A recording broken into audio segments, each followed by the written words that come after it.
Alright, before we get into anything, I gotta make it crystal clear, this is not a reaction video, this is a commentary video where I will be using clips from a video in order to give context and provide a response to said clips. Now that's actually really important for me to say right off the bat because the person we're talking about today has a history of filing DMCA takedown requests on content that he strongly believes to be against fair use law, so much so to the point where he would go to court for it. We're talking about Dark Viper AU, which is someone who spent a lot of time reading copyright law and has applied this law in analyzing certain types of content like reaction content, and why he thinks that it is not only illegal but immoral. Now I'm formatting this video the way that I'm formatting it specifically because Dark Viper, the copyright expert, has said that commentary content that uses clips from people's videos can absolutely be fair use. I have no problem with commentary content, people making their own videos that require some use of other people's work for context. In fact, there are even some limited cases where I am okay with reaction content. For example, if you want to react to your own work, or other people's work that you were personally involved in. I am fine with people watching advertisements, and often even live events, assuming you're an official rebroadcaster. It is the people sitting around watching other people's videos in order to re-upload them to YouTube and avoid any work themselves that I dislike. Okay, great. So now that we got that out of the way, the actual drama that took place here is based on the fact that a YouTuber, Chud Logic, who streams a lot of reaction content, he watches videos and pauses it to give his thoughts, had a video taken down by Dark Viper AU because Dark Viper AU believes that it violates fair use law. Now, some people have speculated that that's not the actual reason why he took down the video. Some people think that it's because he hates Chud Logic, because Chud Logic was calling him a lot of names while reacting to his content. He was being super mean, and Dark Viper was only saying that he violated fair use law because he wanted a legit sounding reason to take down his video. Now that could be true, you know, perhaps he just hates Chud Logic so much and wanted to take down the video because of that, but the amount of videos that Dark Viper has made about reaction content and why he hates it so much would lead me to believe that the reason he took down the video is probably more because of that, because he thinks it's morally reprehensible and against the law in terms of fair use and stuff like that. Now, copyright law and fair use law is super complicated and can get super confusing with the exceptions and stuff like that. And there's been Supreme Court cases where, you know, some judges will say that this one thing was fair use, and then other judges will say it wasn't fair use. But when it comes to YouTube and the community, the sort of standards we hold for each other, I care about the most, because I believe that it's actually these standards themselves that result in people filing DMCA takedowns rather than the law itself. Like, most of the time a YouTuber files a DMCA takedown against another YouTuber, it's not because they've actually read the law and they've decided that legally they're in their right to do so. A lot of the times, if a video ticks a certain number of boxes and another YouTuber is like, okay, well, it ticks all these boxes and I don't like the person making the video, I'm gonna file a DMCA takedown. I think a great example of this is Pokimane, who filed a DMCA takedown against Boblax for a video that he had made documenting Twitter drama, and Pokimane believed at the time that because these tweets were hers and I guess like her IP, that someone reading them would not be fair use, and that was her like quasi-legal justification for it. But in reality, obviously, you know, the reason she wanted this video to go down is because she wanted the drama to die. She didn't want people, you know, seeing this video and tarnishing her brand. So in my opinion, when it comes to DMCA takedown requests, it's like a last resort. Like, you only do it if you really have to. If I spent 5 months making a short film and then I posted it, it got 1 million views, and then Asmongold reacts to it and it gets 5 million views, I'd be very pissed off. But my instinct would not to be to file a DMCA takedown against him. It would probably be to message him and see if he'd be interested in revenue splitting or just sending me some kind of money for the content that I gave him. But I feel like filing a takedown request for someone's video is just like kind of extreme, and it can be even more extreme in certain circumstances, right? Like the one that I think Dark Viper did is something that I don't really understand his thinking behind, because the video that he struck down, I'm pretty sure had a view count somewhere between like a few thousand and like at max 25 to 30,000 views. And in the video that he made discussing this entire drama, he mentions that he doesn't care how many views the video has, like it's irrelevant to him, he'll strike it either way. But I feel like it should. Like, I feel like the whole argument is that it harms the ecosystem, right? And that React content siphons views and attention away from the original creator. But like, if it quite literally isn't doing that as reflected in the view count, then like, why care? And even if you do care, which is fine if you do, I just feel like striking the dude down or filing a takedown request is extreme and unnecessary. Now, legally, I would say Chud Logic's video was not fair use. I mean, he was just sitting there watching Dark Viper's video, pausing it to give some commentary, but he plays the entire video. There's like no editing, and you know, so technically, legally, is it fair use? Probably not. However, I personally don't think that's the right standard to set, like, for YouTubers. Like, you know, the legal standard is one thing, but I would say in a communal sense, you know, we shouldn't be as stringent, because I think one thing that matters that people don't realize is that, you know, when you're watching a video, sometimes you're only watching it because a certain creator made it, or in this case, a certain creator reacted to it, which obviously there's still a lot of drawbacks to that and plenty to criticize, but I would say that one benefit of it is that it could bring attention to the content that was being reacted to. I know personally that I found found out about JCS criminal psychology because XQC reacted to it. And like literally I watched 4 minutes of his reaction, decided like I want to watch the original, and then I did so. That's sort of besides the point, but I think just because the law would permit you to do something, I don't think you should do it. Like I think just filing DMCA takedowns because something isn't fair use just sets a bad precedent for the YouTube community. Because I've reacted to people's content that are my friends and they've allowed me to react to it. They're like, I'm cool with it. So if they consent, right, and I consent to reacting to it, and they consent to me uploading it, like, who cares? Although it's not fair use, and legally they could be in their right to file a DMCA takedown, like, they shouldn't. And I would say that even if you're not friends with somebody, if they react to your stuff, I just, in general, would not advise you to do a DMCA takedown on them. When I struck the video, my expectation was that it would go through as normal, Chud might be dumb enough to dispute it, which would mean we would go to court, and we could get our first case that would specifically judge watch parties in regards to fair use. The guidelines, and every case related to fair use I'm aware of, suggest you could not use a fair use defense for hosting a watch party of a copyrighted work, but most people seem unaware of this, so maybe this was a chance for people to be informed. To my surprise, my claim didn't go through, and YouTube requested more information. So he spends a large part of this video defending why legally he was in the right to file this DMCA takedown, and I'm not here to argue the law. Like, if he's willing to invest this much money, and he says he spent like $3,000 on a lawyer's input, and I'm not going to disagree with his lawyers, okay? I mean, if a man's willing to spend $3K to prove his point legally, then sure, I trust him. But that's sort of the point, right? Is it's like, why even spend the $3,000 to begin with? Like, this is not something that is going to hurt your channel. It's not something that's going to take away views from you. And although you think it does breach copyright law and find it to be immoral, like, I just don't see why spending all this time and money to take down this one small fucking video is worth it. Like, in my opinion, I'm sorry, but if I'm in his shoes and I'm a fucking million sub YouTuber, who actually gives a fuck? Now, in terms of what he's actually saying, like, I feel like I agree with him on a fair amount of what he's saying. Like, I think React content is lazy, sure. As someone who has literally made React content, I know how much easier it is to do than to make an actual video like this. And I do agree that reactors can take away views from other creators, and I do agree with all the negative things that can happen when React content is super mainstream, and people like Hassan and XQC, and I get it. But I feel like if I was in his shoes, you know, this 1-point-something million sub YouTuber, and I see a video of some guy watching my video, pausing it to add commentary, and ultimately it's not a substitute for the original video that I made, I would probably just, like, not care. I just wouldn't give a fuck. And I certainly wouldn't give as much of a fuck to spend $3,000 on lawyers and legal opinions, and I certainly would not file a DMCA takedown request. And this isn't me virtue signaling, I just feel like this guy's doing too much. For distribution, I view reactors as an inefficient secondary middleman. You can picture this as two competing models, one where viewers engage with algorithms and are directed to creators, and another where viewers engage with algorithms, are directed to reactors, and then go to creators. My claim is that that second model is inefficient by design and can only result in a net loss of value for creators as an aggregate. Reactors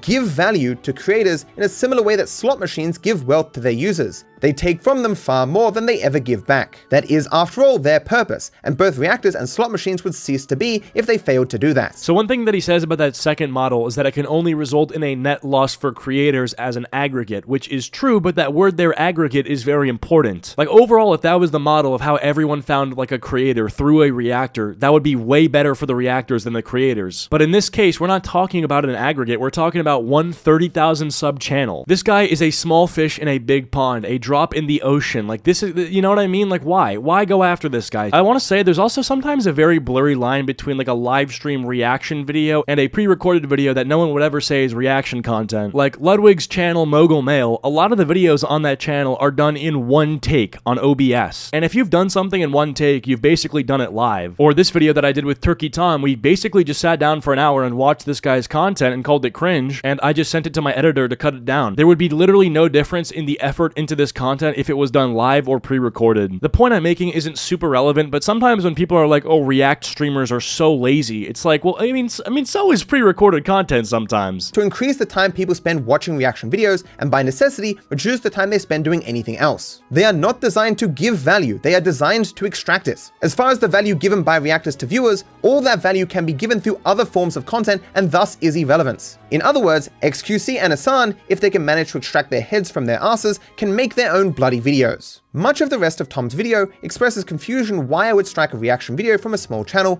that would at best only have a small impact on me. But anyone who knows of my work would understand that I view reactors as parasites that extract value from creators. Therefore, anything that impedes that extraction gives some benefit to someone, even if it isn't me. Yeah, this is just where I think the histrionics kind of lose me. Like, oh, reactors are a parasite. Like, dude, it's a video that has 20,000 views. Is that so much of a parasite that you have to drop 3 racks in order to erase it? Like, dude, You know, people spent that much money on getting actual parasites removed from their body, right? Like legitimate actual parasites. And this is sort of like the reason I'm making this video, is because I feel like although he's like kind of in the right in terms of the like legality and he's being morally consistent, I just don't see the fucking big fuss. If this guy was on public transportation and he saw like an actual 10-year-old on their iPad watching a React streamer, I feel like he'd grab the iPad and smash it or something, you know? Like, that's how much he hates this stuff. And I get it to some extent, but at what point is it a little excessive? Now, this video is a reaction to Dark Viper. Make no mistake, like, it is a reaction video. He watches the entire thing in full. But it's 35 minutes long, he adds a lot of commentary, and the original video was less than 10 minutes. So by that metric, about 26 minutes of the reaction is made up of commentary from Chud, where he transforms the original content.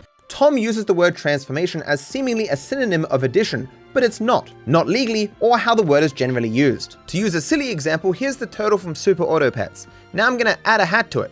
It's still a turtle. The turtle hasn't been transformed. Okay, but in some ways, the turtle has been transformed. You know what I mean? It's kind of like those people who wear t-shirts of Rick and Morty, but the Rick and Morty are not normally clothed. They're wearing Supreme. It's like they wouldn't normally be wearing the Rick and Morty shirt, but because the Rick and Morty are wearing Supreme, now they're wearing the shirt that has Rick and Morty wearing Supreme because they transformed the image. Whether the transformation of the content will legally qualify it as fair use doesn't really matter to me, because I think the way that you treat this content should kind of just be the same. It's just like, okay, you can call it out if you want. Yeah, I just don't think you should DMCA it unless, like, you know, it's like literally just some guy staring at the screen without saying anything for, like, you know, whatever, your entire length of the video. I feel like if someone is interjecting, like, every, you know, 20 or 30 seconds with, like, a decent amount of commentary, what's the reason to strike the video? You know what I mean? Like, who cares? I know it's, you know, parasitical to you, but realistically, the viewers on that video are not being leached off of you. They're just, like, watching for the dude who's reacting. And especially in a case where the dude who's reacting has, like, again, 20,000 viewers on this video, who gives a fuck? Yeah, ultimately, I just don't like when people DMCA stuff in general, especially when it's a huge YouTuber going for a small channel that has no impact on their career. And yeah, that's just kind of my thoughts on this situation. With that all being said, hopefully you guys enjoyed this video. If you have, please be sure to leave a like and subscribe if you're new. Follow my social medias, links are all down below. I'll see you guys next time. Peace.